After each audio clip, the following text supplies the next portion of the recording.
Network Entertainment. Kuya Kim, ano ba talaga?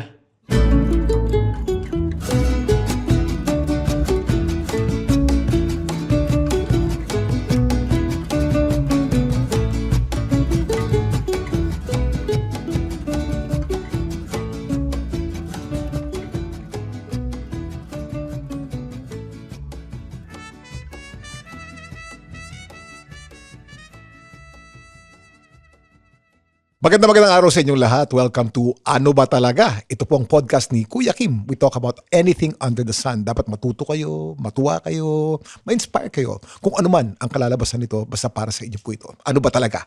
This is brought to you by the Pod Network and Spotify Philippines. Ang guest natin ngayong araw na to, isang taong malapit sa akin dahil workout buddy ko to. We work out together. We see each other about 4 or 5 times a week. At hindi lang yan. Fan ako nito. Pag napanood ko to, wala pang ginagawa. Natatawa na ako. Walang iba. Kundi si Gerald Napoles. Gerald Napoles. Thank you. Natawa rin ako eh. O, doon sa intro ko. Doon sa intro na sinabi mo, nakita mo pala ako natatawa ka na. Clown na clown. Hindi bro, kasi natural lang comedy po eh. Thank you kuya, thank you. Hindi lang na magaling kang performer. Meron kang, you have something, meron kang X-factor ng comedy. May mga comedian na may X-factor eh. Thank you. Wala pang ginagawa, hindi pa pumapunchline, may dating na kagad. Ganun ka, Brad. Wow! Grabe naman. Parang parang I feel acknowledged kasi Kuya Kim yan eh. Pag sinabi niya, it's a fact. Yeah. Ganun ang Kuya Kim Atienza, di ba? Teka muna, simulan natin sa kamusta ka muna, Gerald? First of all, thank you very much for saying yes. Thank to you my din. invitation. Thank you din. Anytime for you. Anytime for you. O sige, Alam mo bukas naman ulit. yan. Sige. Hahanap tayo ng topic ulit for tomorrow. But thank you. And then second, kamusta ka? Saan ka galing ngayon, Chief? Galing ako sa gym natin, kuya. Galing ako sa Brixton, sa Metcon. So, yun. Actually, na-miss kita eh. Kanina, nung meron ako, si Kuya Kim, medyo matagal kaming hindi nakapag-ano kasi galing kayo sa High Rocks, nagbakasyon kayo. So, yun. Pero okay naman. Galing ako doon.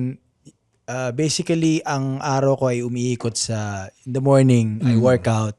Tapos sa afternoon, kung ano pang pwedeng gawin. And then, tapings 3 times a week. Yeah. 3 times a week. Anong pinagkakabalan mo ngayon? What are you taping for now? I'm taping with the ABS-CBN project, Sins of the Father. Ang lead nito si Gerald Anderson. Diba? Dalawang J. So, JJ mo, parang ganun kami. Mga J. Kaming dalawa. Oo nga, Gerald. Ako yung textured version ni Gerald. May texture din naman si Gerald. Mabuhok yun eh. Balbon yun eh. Oo, mabuhok yun. Mabuhok Totoo. yun eh. Athletic din yun. Ikaw, yung texture mo iba, Brad. Ano ba ang sa tingin mo texture ko? Epidermal. Ano ang epidermal? Explain lang epidermal. Epidermal meaning you're full of character. Brad. Yeah, thank you. Yung balat mo full of character. At yung kalooban mo full of character. Pareho lang.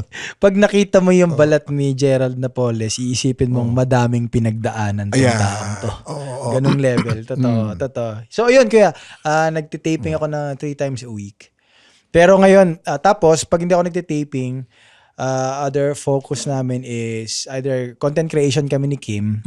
Plano kasi kakasal kami next year. Of course. Bro, imbitado ako dyan. Of course, kuya. Pag di mo ako inimbita sa kasal mo, galit na tayo. Actually, hindi ko pa nasabi sa'yo. Nasabi na ni Kim. Oo. Sabi ni Kim, sabihin mo kay Kuya Kim, imbitado siya sa kasal. Yan. At least nasabi natin din, recorded to. Yan. Di wala na atrasan yan. Wala nang atrasan to. So, nagpaplano kami doon and then, ayan, medyo active ako sa fitness lifestyle ko. Of course. And I'm proud of you, bro. Ha? Alam niyo si Gerald po, pag napanood niya mag-workout ito, unang-una malakas. Thank you. Kasi yung hindi alam ng tao yung high rocks. Yung high rocks kasi it's a combination of endurance. Dapat hingal ka at saka ka bubuhat. Yes. Maraming mga bakal-bakal boys na mga kaibigan natin na pag sinubukan yung ginagawa natin, nahirapan. Kasi madaling bumuhat ng mabigat. Pero mahirap bumuhat ng mabigat na hinihingal. At resistensya yan. At bro, mabilis ka, ibang klase ka. Thank you. I tried to. Kasi nga, kuya, I think, para half of my life, bakal buhat ako. Like, gym talaga. Bodybuilding, all that stuff. Tapos never naman talaga akong tumakbo. Kasi siguro, laging weak talaga yung legs ko. But when I saw High Rocks and fitness racing, sabi ko, at the age of 42, parang I have to do something like 42 that. ka na ba, Gerald? 42 na ako, kuya. Hindi rata, Brad. Mukhang ano ba? 41. Yeah! Para hindi ma-offend, At para hindi ma-offend yung viewers, In-adjust mo ng isa lang. De, pero bro, wala. It's all a number. It's all a number. It's all Totoo a naman, number, kuya. oo. Tapos yun nga, part of this active lifestyle na ginagawa ko is maybe because, kuya, dahil I am going to that phase in my life na magpapamilya na kasi ako. Yan. So, immortality na yung habol natin. Longevity. Longevity, di ba? So, pinapababa na natin ang edad natin. Of course. Alam mo ba, Kuya Kim, idol kasi kita eh. Hindi totoo, kuya. Everyone, even from may isa pa akong gym na pinupuntahan. Hindi ko na ipopromote. Promote mo, okay lang. Hindi, sa Anytime Fitness lang naman. Anytime, Kasi anytime. kinikip ko siya for the strength talaga Lahat ng mga kasama ko doon, napapanood ko kay ni Kuya Kim. Grabe. Hindi ako yung napapansin. Grabe si Kuya Kim mag-workout at that age. Oo naman. Ganon. Oo naman. Yun naman talagang nakaka-inspire kasi yung idea na yun nga, lalo na ngayon sa panahon ngayon, mintres sumatanda tayo, gusto natin na magawa pa rin natin yung mga kaya nating gawin 10 years before, 15 years before. At magawa natin kasama ang mga anak natin. Yun, kuya. Diba? The joy of being a father is being able to do physical things like run together, Yes. bike together with your son or daughter. Yes. Maybe because also, kuya, I'm 42 at pag nagpamilya kami ni Kim, yun yung anak ko. So, medyo malayo yung agwat ng edad. 'Di ba? So, gusto ko pag nag-teenager siya, kaya ko pa rin sabayan siya. Tama. 'Di ba? Kasi hindi naman ako kagaya nung iba na at 30 years old or at 25 years old may anak na ngayon pa lang 42 years old meron malayo yung agwat. Gusto kong kaya talaga actually yun yung main purpose para makasabay ako sa anak ko paglaki. Kanina na pag-usapan natin yung epidermal. Sabi Epidermal. mo, si Gerald Napoles, pag nakita mo, alam mong maraming pinagdaanan. Ayun. Malalim yan, Brad. Ayan, Pag-usapan natin yan. Sige, kuya. Ano ang mga pinagdaanan ni Gerald Napoles? Alam ko laking tundo ka, Brad. Laking tondo ko, kuya. Oo. Yun ang, isa sa pinagdaan. Pag sinabi mong pinagdaanan, pag sinabi mong laking tondo ka, alam mo na na may dinaanan. EQ, Brad. Hindi ka pwedeng lumaki sa tundo Hindi pwede. na mababang EQ. Totoo naman. Kwento mo, bakit? Unang-una sa lahat, it has its good perks at saka disadvantages. For example, kuya, mataas si EQ mo kasi hindi naman, especially ngayon sa panahon ngayon, parang lahat iniinda Oo. Pag sa tundo ka galing, hindi ka Hindi pwede, pwede. survival of the fittest. Hindi pwede dun sensitive doon, Brad. Hindi pwede sensitive doon. Oo. Hindi ka pwedeng nana doon Yun Oo. yung sabi namin Pero, I just wanna share also na desensitize kami on other things. Like for example, kuya, ako, paglabas ko dati, nung bata ako, naalala ko, lalabas ako, may nagmamariwana sa labas. May nag-aabutan ng shabu. Halimbawa, it's so normal to me. Naalala ko, in status ko to one time sa social media ko, nang I was so desensitized with the fact na yung isa sa parang ninong-ninong ko sa Tondo. Oo. Nagba-basketball. Nung araw, walang covered court So, basketball area lang, open playground. Sabi niya sa akin, Je, nanonood ako ng basketball. Hawakan mo nga to. Tapos, sige po, hawak ko yung wallet niya. Tapos, may kung ano-ano pa. Maglalaro siyang basketball kasi nanonood kami, pustahan yan Ginawa kang tagahawak. Ginawa akong tagahawak. Okay. Tapos, syempre, ako nun, around, I think I was 10 years old titignan mo, ano may pinawak sa akin? Baka may mabitawan ako So, may susi na motor. Suspense to, Brad. Oo. Merong talaga. Tawag pa namin nung 14 Ano, piso-piso? Yung, Piso-piso. Pero 14, 1/4. 1/4. Kaya 14, 1/4 gram. 1/4 gram. Ang Andito- tawag ng mga adik niyan, piso-piso. Piso-piso, Oo, di ba? oo. Hawak ko. Hawak ko. Mm. And then, kaya sinashare ko na desensitize ako, ang goal ko, hawakan yun. But for a 10-year-old, Naman. to keep that sa kamay niya in a public area, pag nagkahulihan, matutulungan ba ako ng ninong ko? Tama. Sabihin ba ng ninong ko, akin yan. Huwag niyong hulihin ng bata. Di ba? So, we have that kind of culture na kailangan mong malagpasan nang hindi mo sinasadya. So, nangyari sa akin yun. Nadadaan lang. Nadadaan lang. Anong naging epekto niyan sa craft mo ngayon bilang artista at bilang comedian? Yan. Ay, maganda yan, kuya. I think mas malalim yung malalim yung hugot natin sa truth na ipoportray natin sa pagiging artista. Tapos, in terms of comedy, lupa yung comedy ko. Masa. Masa talaga. And also, I'm open with any kinds of comedy, any types of comedy. Hindi ka, so, kumbaga, nasa labas ka ng kahon. Sa labas ng kahon. Hindi ka Hindi ako ma-offend sa'yo. Oh. Automatic, kahit anong sabihin mo, hindi ako ma-offend. Basta nagpapatawa ka. Di ba napakahirap mag-comedy ngayon? Kasi napaka-politically correct ng tao. Yes. Hindi mo mabitawan kasi maraming ma-offend. Anong Yes. ginagawa mo ngayon pagka ganun? Pag sa social media, kuya, nasanay na ako, natuto na ako kung kung ano ibibitawan ko sa social media. At kung paano magiging safe. Marami kasing nag-aabang doon na magkamali ka. Exactly. Yari ka ron eh. Oh. Pero pag tayo, magkakabarkada, or kahit may audience, let's say, basta it's a controlled environment, bibitawan ko joke. Bitaw ko nga na isang joke ngayon. Ano bang joke yung?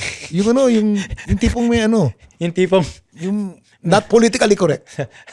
politically correct. Not politically correct. Paano ba? Ano bang, shit. Ang hirap. Ano ba? Sabi kasi nila sa podcast daw, kahit ano pwede raw dito. Oo, totoo naman. Pero wala lang ako maisip na joke ngayon. Actually, gumesta ako sa Cool Pals nung... Ayun talaga. Doon madadala ka. Doon madadala ka talaga. Madadala ka. Ang dami ko nasabi nun. Akala ko makakancel ako. Buti hindi eh. Hindi, no? Oo. May ganun eh. Oo. I think it's all about the environment din eh. And the audience na kung saan ka nagkikater eh. Kaya nga sabi nga nila, pag hindi nakakatawa sa'yo, hindi para sa'yo yung joke. Tama. Ganun lang yun. Tama. Wag ka na, manood ka na iba. Ganun na lang yun. So, yun. Actually, wala lang ako mabigay na joke ngayon na politically incorrect. Pero, meron ako mabibigay. Meron? Old school to. O, sige nga. Kasi ko dun kay, sa joke mo sa Cool Pals. Ano ba yan? Yung si Ay, si Ngongo. Oo, si alam mo ba yung joke na? Alam mo bro, hindi ko Ngongo siya. Talaga? Akala ko malit lang boses eh. Walang biro. Walang biro. Alam mo, crumpled lang. Pero nakakatawa yun. Ang galing mag-set nun. Yun, kuya. Pag nagsiset siya, ginagamit niya ko yung punchline sarili niya. Kasi, nakakatawa eh. Di ba? Yun ang maganda, hindi nagmamaganda. Hindi nagmamaganda. Pag nagmaganda ka, pangit ng comment. Balik tayo sa joke mo. Ito. Kasi sikat ako sa social media din. Kasi naman. ginawa ko yung ngongo. Yung tama, pelikula. tama. More and Means. More and Means. Ito sikat na joke to eh, kuya. Merong mag-asawa. Tapos, yung babae, nagluluto ng dinner. Okay. Yung lalaki, pumasok sa bahay nila galing ng trabaho. Okay, so Pumasok siya Misis dahan-dahan. nagluluto, pumasok dahan-dahan. Gusto niya i-surprise yung misis niya. Okay. Lapit siya unti-unti sa misis niya. Tiptoe siya. So, surprise siya. Tinakpan niya yung mata ng misis niya. Okay. Sabi niya, ngesu. Sabi ng misis niya, putang ina mo, ikaw lang yung ngongo dito, pangesu-ngesu ka pa. yun yung favorite joke natin yun nung bata tayo. Pero ngayon, may mga ma-offend doon. Narinig ko yung mga 1990s eh. Di ba nga? Dati pwede. Dati pwede. Bro, naalala mo, kung comedy lang pag-uusapan natin, no? Naalala mo yung panahon ng palibasa lalaki? Yes. Hihipuan nila si Andrea De Rosario. Oh, sexy! Hihipuan ng gano'n. Tsaka yung mouth to mouth, nalulunod ako. Halika mo. Mouth to mouth mo. Dati pwede yun, natatawa tayo nun. Totoo. Pero ngayon, di pwede yun. Hindi na. Hindi talaga. Dati-rati, si Jinky Oda. Magandang black woman. Si Bale. Oo. Diba? Pagpasok ni Jinky Oda, hi, N. Hindi ko nga masabi rito dahil makakancel tayo. Oo. Isang N. Totoo. Dati pwede. Oo. Actually, may dulot na maganda. Ganun din hati din yung pagiging ganyan, yung paano ba? Hindi naman sensitive. Pagiging aware ng mga tao or mas critical ng mga tao. Kasi may mga parting na ituturo sa moralidad ng mga kabataan na okay, hindi natin pwedeng sabihin 'yan. Kasi dapat sensitive tayo dahil nagkakaroon ng idea na marginalize. Nagaganon parang pag sinabi mong yung N-word, hindi inclusive. Pag sinabi mo yung N-word, exclusive. Kayo yun. Excluding them. Okay yun. Okay yun. Pero pag halimbawang kayo-kayo lang, Mm. hindi mo na makokontrol minsan yung mga ganyan sa sarili mo. Oo. For example, kung if you wanna say something based on your opinion sa mga ka-close mo, kung kayo-kayo lang naman, talagang sasabihin mo maliban na lang kung may magtatraidor sa'yo Di ba? Pero hindi nga para sa lahat. Oo. Sabi nila para maging effective na comedian ka, kailangan matalino ka. Oh, wow. Matalino ka ba? I think so. I think I can understand. Inaano lang kita. Hindi, okay lang, kuya. Inuurot lang kita, pero Okay lang, alam okay kong lang. matalino ka. Wow, thank you. Bro, kung alam niyo po, kung makita niyo makausap niyo sa isang malalim na conversation to si Gerald, he always has something intelligent to say about anything under the sun. Matalino po ito, hindi lang halata. Hindi lang. Wala lang sa itsura. Wala Parang sa pag sinasabi nila sa akin, parang, sino ba to? Si Yula Valdez dati, naggumawa si kami ng Yula. play, siya sa tour Uy, na. it girl namin dati yan, Brad. Diba? Noong 1980s. The Yula Valdez. The Yula Valdez. Ay, yun ang, kung merong Phoebe Cates sa Amerika, Ah. ang Yula Valdez, ang Phoebe Cates namin Katumbas. sa Pilipinas, Katumbas, si Yula Valdez. Sila ni Yayo Aguila, Brad. Si Ate Ayo, shout out. Sobrang ka-close namin ni Kim yan. Nasa mga notebook yan, mga sterling notebook. Yula Valdez. Yan.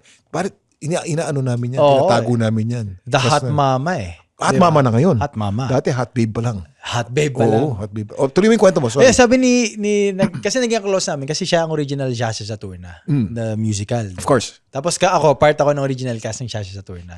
Pag nung umalis kami, tapos parang nakataas yung kamay ko, ganyan ako sa beach. Sabi niya, tapos katabi niya, parang nakikita ko yung mukha niya, yung parang napapatingin doon sa kilikili ko. Uy. Baka attracted siya sa'yo, bro. Hindi naman. Ay, Ang lapit kasi nung kilikili ko sa mukha niya. Siguro meron siyang, ba't may kilikili May dito sa nakakagip, mukha ko? Tapos sabi ko, wag ka mag-alala, Yula. Mukha lang ako mabaho, pero mabango yan. Yeah. Totoo naman. Totoo naman. Wala namang masamang naamoy. Wala naman. Anyway, yun lang. Kung mag-workout tayo, pause time pareho, magkatabi. Wala kang amoy, Brad. Kasi kung may amoy ako, hindi ka na masasabay sa akin sa workout Hindi, walang biro. Sa gym, alam mo kung may amoy o wala. Totoo. Tinapon ko na yung shorts ko dyan, Brad. At yung shorts Kasi mo. yung shorts ko na ginagamit sa gym. Sa CrossFit kasi naka-shorts na tayo. Hubad tayo ron dahil ang init dun sa gym. Sobra. At sa CrossFit kasi pwedeng nakahubad . Sa gym, ang etiquette dyan. Meron akong Adidas shorts dun, Brad. Siguro 5 taon na sa akin yan. 5 taon na. 5 taon na. Araw-araw kong ginagamit. Kasi Araw-araw? simple lang sa akin . Gusto ko, isa lang ang damit ko. Ang sapatos ko, naka-Chuck Taylor pa ako nun . Ngayon lang ako nag-bet ko na Nasa patos. Yun ang suot ko palagi. Si Dennis, yung tao natin doon, bibigyan ko ng 1,000 a month yan. Sabi ko, laban mo lang ng laban yung shorts para araw-araw yung gagamitin ko.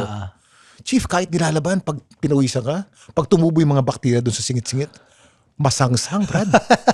At masama niyan, hindi ko alam yung amoy ko. Dahil araw-araw ko suot yun . Oo. Siyempre. Napansin ko doon sa mga mami na sina Kari, sina Selly, alam ko na may amoy, sabi ko kasi. May tingin ng masama. Hindi lang masabi sa akin, mabaho na yung shorts mo. Pasalamat ka, Kuya Kim ka. Oo. Kung hindi kasi Kuya Kim.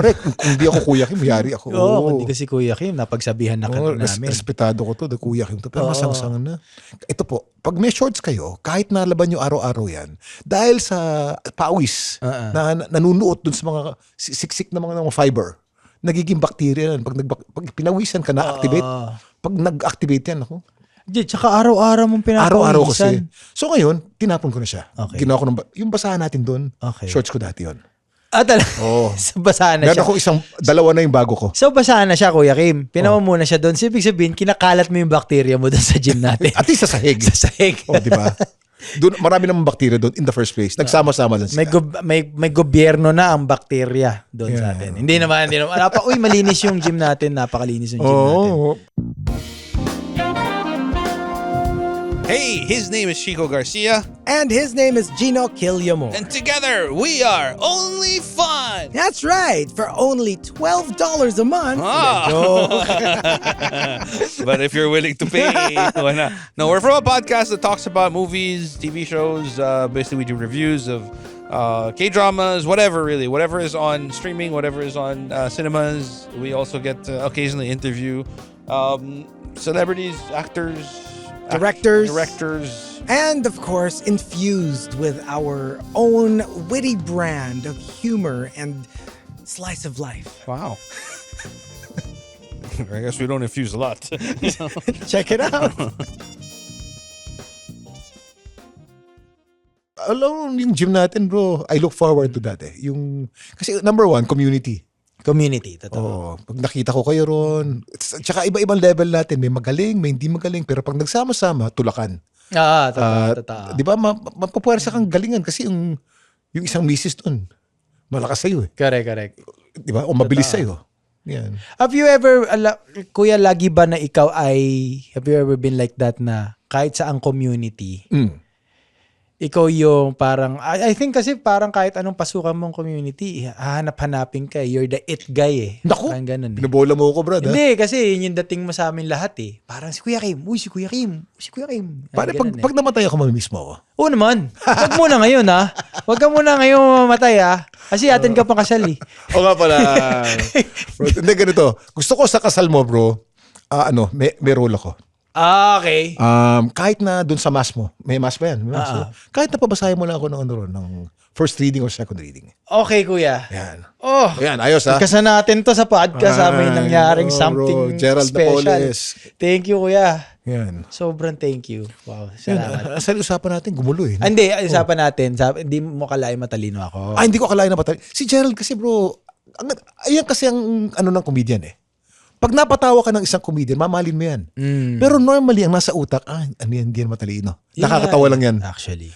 But it entails a lot of intelligence to be able to be funny all the time. Sometimes kasi you're funny, pero not all the time. Yes. Paminsan-minsan nakakachamba ka eh. Yes. But to be professional about it and to make people laugh all the time, pag nado ka sa entablado, ibang klaseng talino kailangan mo dyan. Iba. Kasi hindi lahat ng tao mapapatawa mo. Lahat ng tao pwede mo mapaiyak. Oh. Pero hindi lahat ng tao mapapatawa mo. Uy, bago yan ah. Totoo yun, Kuya. Lahat pag drama, automatic, lahat may iyak tayo eh. Oo nga no. Pero lalo ng Pilipino. Oo, ng Pilipino. Pero pag may nag-joke dyan, hindi lahat, kinikater ng joke na yun. Tama. Kaya mahirap talaga magpatawa. Tama. Kaya pag sinabing, di Kuya yung kanina, although may mga joke naman tayong baon, pero pag sinabing ganun, mag-joke ka nga. Mahirap yun. Ang hirap. Kasi, siguro madali kala James Karaan sa Whole Pals. Kasi writer sila. Tapos, maraming baon. Trabaho nila is stand-up comedian. Automatic may pyesa yun. Pero kasi ako, si Pepe Herrera, we are situational actors. So, situational comedy actors. So, alam nang namin yung timing at yung sapat na, let's say, collaboration with the script or ad-lib or feel para maging nakakatawa yung truth ng script. Okay. Alam namin gawin yun. Situational, dapat may sitwasyon, dapat may script. May script. Na gumagawa ng sitwasyon. Yes. Hindi pwedeng impromptu, nakakatawa ka dapat ngayon, mahirap yun. Pwede naman yung impromptu or improvisational according to the situation. Minsan hindi hinog eh. Oo, minsan hindi hinog eh. Pero pag yung sabihin mo na out of the blue, bigyan mo ako ng joke, kailangan matawa ako. Mahirap yun kasi walang pinanggalingang sitwasyon eh. Mahirap sa amin yun. But kumbaga, kailangan hasain mo pa rin yung bilang komedyante. Kasi aralin mo pa rin yun. Kasi minsan kailangan pa rin yun. Sa lahat ng mga komedyang nabubuhay, sino ang idol mo sa Pilipinas? Ay, okay. Si Kuya Kim Atienza. Hindi nga ako nagpapatawa, yun ang problema. Pero nakakatawa ka sa guesting mo sa Cool Pals eh. Alam mo, hindi ko alam nakakatawa yun, brother. Natawan-tawa ako eh. Hindi ko alam nakakatawa yun. Natawa na lang, ang dami pa lang natatawa. Sabi ko, ang ganda ng comment section nun. Pag nakita mo. 500 nga, 1,200 yung comment sa TikTok. Lahat sila meron. Kasi nagulat mo sila eh. Oo. Na cool ka eh. Sakto eh. Sakto. Alam lang nila you're about facts eh. Oo. So anyway, ano ba nasa ba tayo? Teka, ang tanong ko sa'yo, sa lahat ng mga nabubuhay na Philippine comedians, buhay hindi patay. Buhay. Kasi madali yung patay, sabi mo Dolphy di ba? Sa mga nabubuhay, sino ang idol mo? Bossing. Bossing? Bossing, Big Soto. Bakit si Bossing Big? Gusto ko yung demeanor niya. Wala no, ganun lang. Si relax. Nonchalant, relax. Oh. He's the most relaxed comedian that I've seen. Oo nga. Kasi, ito yung gusto kay Bossing eh. Pag sumalang siya sa craft niya, he could be anyone. He could be, he can look stupid. Pwede siyang nakadiaper lang sa Bulagaan live. Tama, I remember that. Ng Itbulaga, nakadiaper, lalabas, nakahubad si Bossing to ng tanghaling tapat. Walang inhibition. But after that gig, if you see him outside, grabe, yung aura niya bilang bossing. Ang aura niya bossing eh. Bossing. na hindi intimidating. Oo. Meron ka na, wow, cool. Solid to ah. At saka si bossing daw, Brad, pag natitigan ng isang babae, nahuhulog daw. Nahulog. Nababasa ang buhok. Mabasa ang buhok? Ang buhok. Kasi kailangan maligo. Magpapabango. Yeah. Ano pa? Yung keps. Uy! Pang-cool pulse yun, Brad. Mabasa yung keps. Pang-cool pulse. Pang-cool pulse. Yeah. Yun. So, yun yung maganda kay bossing eh. Yan. Automatic. At saka ako bibigay Kuya Jose Manalo. Jose Manalo. Jose Manalo. Parehong Itbulaga, ah. Kasi nakasama ko sila eh. Nakatrabaho mo. Trabaho ko eh. Si Kuya Jose Manalo naman, ang na-idol ko siya kasi both on cam and kahit walang camera, nakakatawa siya. Sobra niyan. Ito pa, Bitoy. Oo naman, si Bitoy, iba. Bitoy naman, kaya idol ko, he's a master of his craft. Oo. He's a master of his craft. Kahit anong pasukin niya sa artistic excellence lagi bumabagsak. Automatic si Kuya At saka marami Bitoy. siyang ginagawa na first time mo nakita. Yes. Yung mga karakter niya na nakakatawa. Exactly. Invento lang niya yun, pero labas na labas sa kahon eh. Even Galing, yung mga nagva-viral ngayon na kanta. ang tagal na nun eh. Ngayon, yung mga bago. Sa Mga Cool Bats, bago. no? Pero kahit Laging patok kahit anong kanta yung ilabas niya na parody ng isang kantang sikat. Laging patok because of the lyrics, because of how the production value. Ang galing eh. Magaling talaga siya. Kaya yung nagkaroon ng issue na itong sino ba to? Yung isang Si Rendon Labador. Si Rendon Labador, di ba? Yung social guess nga natin si Rendon dito. Maganda mag-guess. Pwede mag-guess mo Mabait yun. to sa tunay na buhay yun, Brad. Mabait yun sa tunay na buhay. Branding niya yun eh. Ayoko naman branding yun, Rendon. Lahat galit sa buong mundo. Infamous. Ayoko naman eh, yun. no, May likes ka nga pero galit naman sa buong mundo. Yun. Kaya Pero mabait daw sa tunay na buhay. Kaya nung nagkaroon ng issue na ganun, meron akong imposibleng yung sinasabi mo, imposibleng seryoso ka dyan sa sinasabi mo rin. Kasi alam mo yung kalidad ng Michael V. Oo. Alam mo yung kalidad nun. Lahat tayo alam natin yung kalidad nun. Sabi mo, laos. Oo, di ba? Alam mo, sa showbiz kasi, merong technique yan eh, para sumikat. Ang tawag dyan, leveling. Leveling. Okay. Kung gusto mong sumikat, kailangan makikdialogue ka palagi. You interact always with the mas sikat sa'yo. So, ang tingin sa'yo ng tao ngayon, parang pantay kayo. Yes. That's on the positive positive level. Pero mas madali pagkaawayin mo. Pag inaway mo, ganun ang ginagawa. Kasi ngayon, Tumataas ngayon, parang it's pantay all na kayo. about, ngayon talaga ang era ng good or bad publicity is still publicity. Masama yan, chief. Ngayon ng pinaka-era niya, kuya. Oo. Biruin mo may magva-viral na kalokohan or katarantaduhan. Tapos magkakaroon ng endorsements. Oo. Kikita pa yung nag-viral ng pangit nung nangyari, yung virality. So, ganun ngayon eh. Lalayo pa tayo. Itong si Anatoly, yung Russian. Yun! Diba? Just to go viral. Si Vitaly ba yun? Anatoly. Anatoly na Vitaly pa. Vitaly. Anatoly yung matandang yung janitor. Janitor. Si Vitaly. Vitaly. Oo. Kasi kumikita siya eh. Kaya niya ginagawa yun eh. Mas may traction ng hate eh. Oh. Kasi it's taboo eh. Pero hindi niya akalain. Akala niya siguro madideport siya. Hindi. Didiinan. Sabi nila raw paghihintay lang ng kaso, abutin ng 2-3 taon eh. 6 ang kaso. Oh. So naghihintay siya ng kaso, abutin siya ng mga 20 taon. Tsaka yung itsura niya, no? Nakakainis, no? Yung branding pinaninindigan niya, meron ako imposibleng wali ka nababother sa ginawa mong to. Oo. Na ito, nakakulong ka sa Pilipinas, sa ibang bansa. Hindi niya akalain ang kulungan dito, Brad. Hindi ba? Oo eh. Oo, hindi niya alam yun. Dito madadala ka pag nakulong ka. Yung kulungan dito, bro, designed for 12 people. Pero 75 man naman. Exactly. Natutulog yun nakatayo, Brad. Meron patong-patong pa. Oo. Di ba? Di masaya yung ilan dun. Sabi ko nga nung nag-viral si Vitaly, alam mo si Vitaly, dapat yan, pinupuntahan niya mga BGC, di ba? Dapat puntahan niya Tondo, Caloocan. San Andres Bukid. Yan, San Andres Bukid, di ba? Diyan ka mangulit. Diyan ka mangulit. Bibilin yung kulit mo. Oo. Pag dyan ka. Wala eh. Bro, Nakahuli na eh. sa pagkakilala ko sa'yo, lagi bukang bibig mo palagi. Si Kim. Yan. Malalim na malalim ang pag-ibig mo kay Kim. Thank you, yes. Bakit? Siguro kuya, sa pinagdaanan namin ni Kim. Anong relasyon pinagdaanan namin. Unang-una, there are battles na hindi naman alam ng mga tao eh. Na kami lang yung kumakaharap ni Kim eh. Katulad ng, pwede mo share? Let's say, unang-una nagsimula yung relasyon namin ng it was, tingnan natin kung saan papunta to.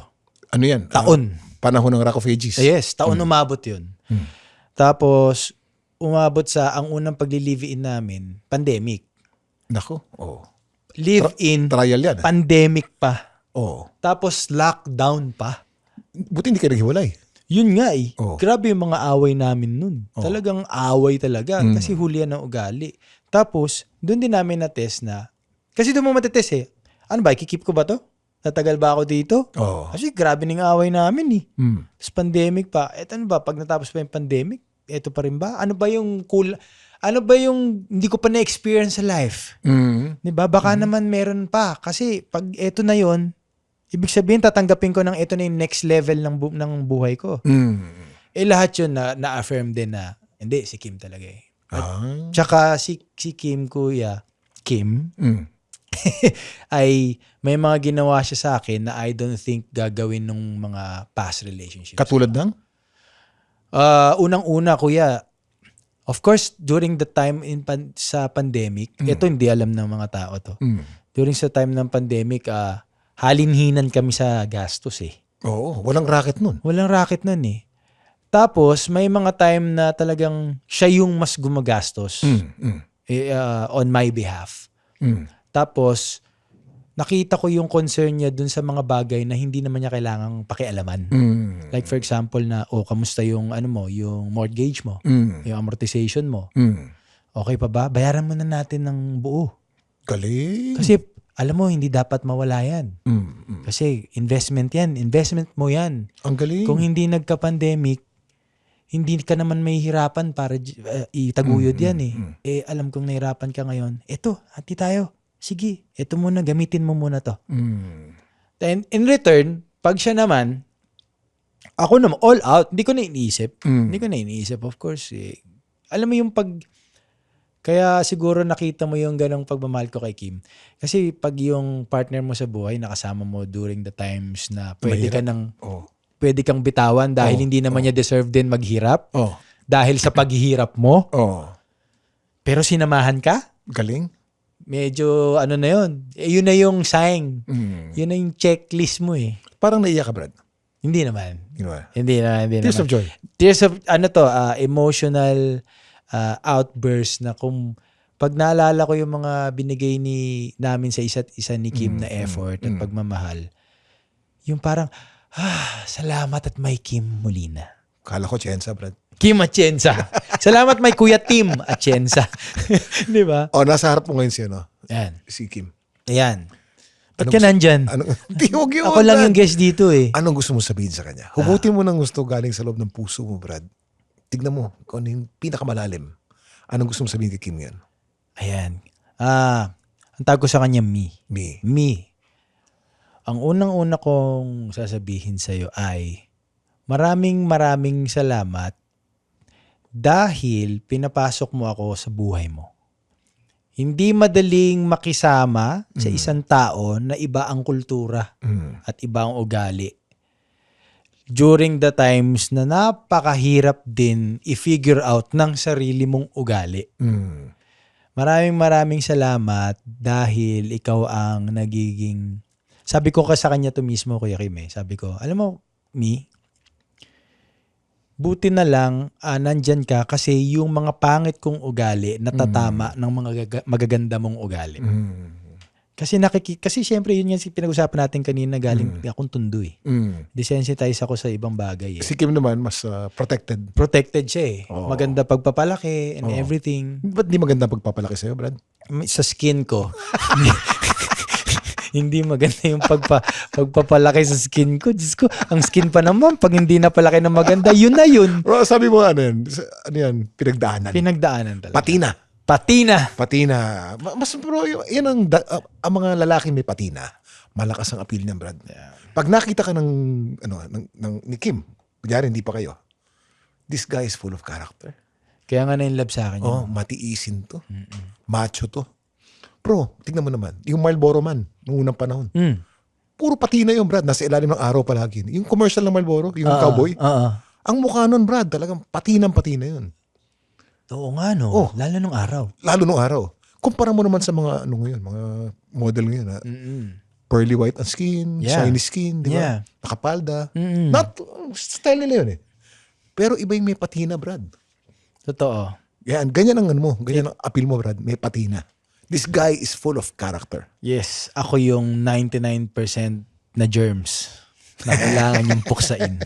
Di ba?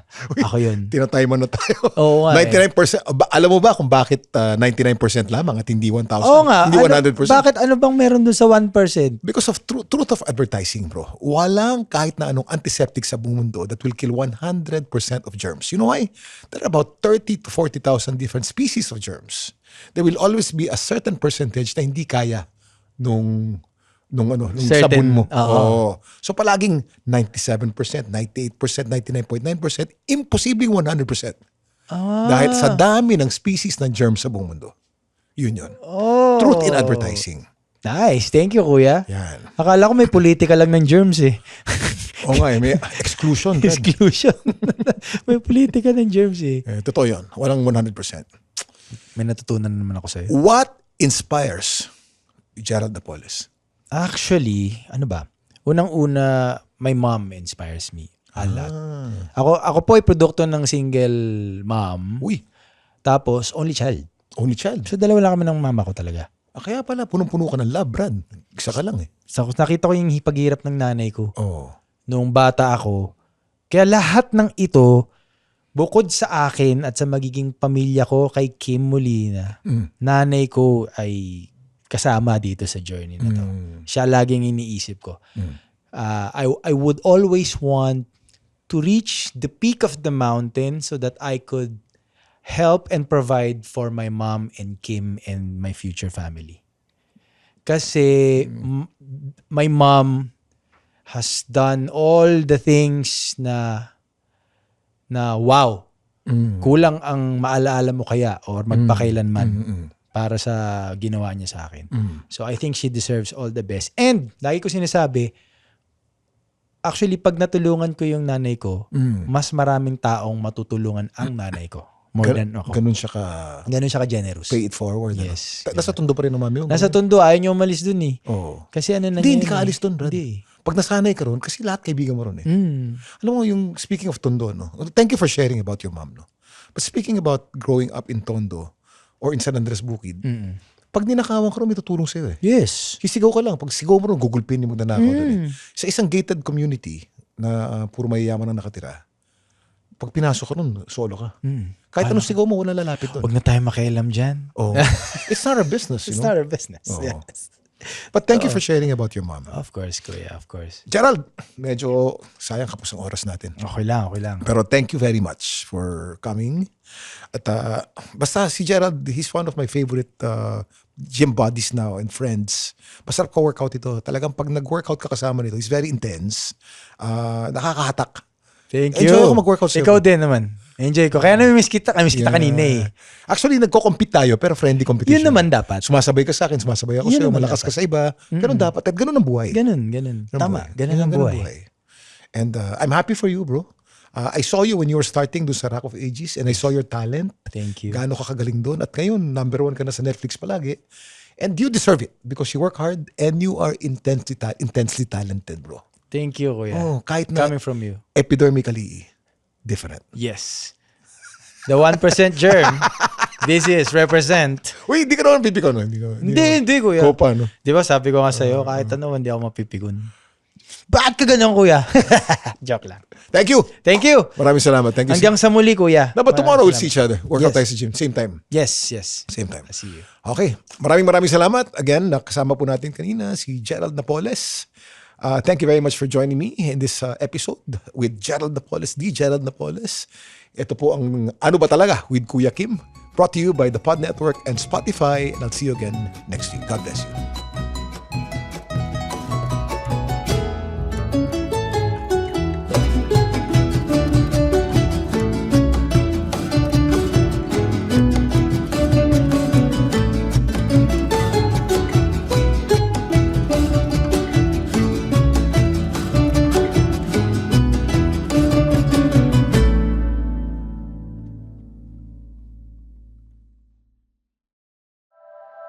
The opinions of podcast creators, hosts, and guests are not necessarily reflective of the official stance of the Pod Network Entertainment, its hosts, or other network programs. The content created by the people behind the podcast is personal and not meant to harm any religion, ethnicity, group, organization, company, or individual.